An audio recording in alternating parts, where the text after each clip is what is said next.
മലപ്പുറം നിലമ്പൂർ അകമ്പാടം പാറേക്കാട് നഗറിൽ ആദിവാസി കുടുംബം ആട്ടിൻകൂട്ടിൽ ഉറങ്ങുന്നുവെന്ന 24 വാർത്തയ്ക്ക് പിന്നാലെ കുറുമ്പിയമ്മയും നേരിട്ട് കണ്ട് ITDP ഉദ്യോഗസ്ഥർ. കുറുമ്പിയമ്മയുടെ 2 മക്കൾക്ക് നൽകിയ സ്ഥലത്ത് വീട് നിർമ്മിക്കാൻ നടപടി സ്വീകരിക്കുമെന്ന് ITDP ജില്ലാ ഓഫീസർ ഇസ്മയിൽ പറഞ്ഞു. എന്നാൽ ഇവരുടെ ദുരിതം പരിഹരിക്കാൻ അടിയന്തര ഇടപെടൽ ഒന്നും ഉദ്യോഗസ്ഥർക്ക് പറയാനില്ല. മരിക്കുന്നതിന് മുമ്പ് സഹായം ലഭിക്കുമെന്ന് പ്രതീക്ഷയില്ലെന്ന് കുറുമ്പിയമ്മ 24നോട്.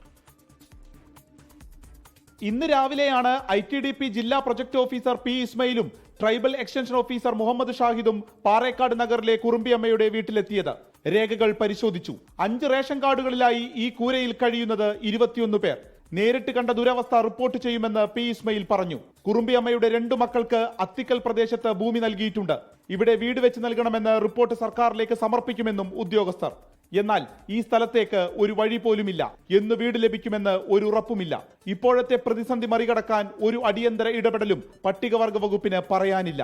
കുറുമ്പിയമ്മയുടെ പ്രതികരണം ഇങ്ങനെ: 25 കൊല്ലത്തിന്റെ ഇടയിൽ പെര വെച്ച് തരാൻ കഴിയുന്നത് ഇന്നും അതന്നെയാണ്.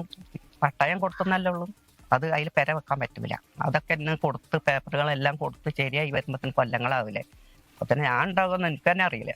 ലൈഫ് പദ്ധതിക്കായി പഞ്ചായത്തിൽ അപേക്ഷ ലഭിച്ചിട്ടില്ലെന്ന് പ്രദേശത്തെ പഞ്ചായത്ത് അംഗം മിനി. ഞാൻ കയറിയ സമയത്തൊന്നും നമുക്ക് ലൈഫിൽ അപേക്ഷ വന്നിട്ടില്ല. അതിന്റെ മുന്നെയാണ് അപേക്ഷ സ്വീകരിച്ചത്. അന്ന് എന്തുകൊണ്ടാണ് അതിൽ പെടാത്തതെന്ന് കാരണം എനിക്കറിയില്ല.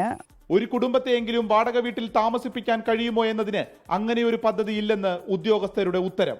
ആദിവാസി സമൂഹത്തിന്റെ ഉന്നമനത്തിനായി പ്രവർത്തിക്കുന്ന ഒരു വകുപ്പ് തന്നെ ഉണ്ടായിട്ടും ഇതാണ് നാട്ടിലെ സ്ഥിതി. വിപിൻ സി വിജയൻ, 24 മലപ്പുറം. ലോകത്തെവിടെയായാലും ഏത് സമയത്തും 24 വാർത്തകളും ഓഗ്മെന്റഡ് റിയാലിറ്റി പാക്കേജുകളും എക്സ്പ്ലെയിനറുകളും വിശദമായി കാണാൻ ഞങ്ങളുടെ YouTube ചാനൽ നിങ്ങൾക്ക് സബ്സ്ക്രൈബ് ചെയ്യാം.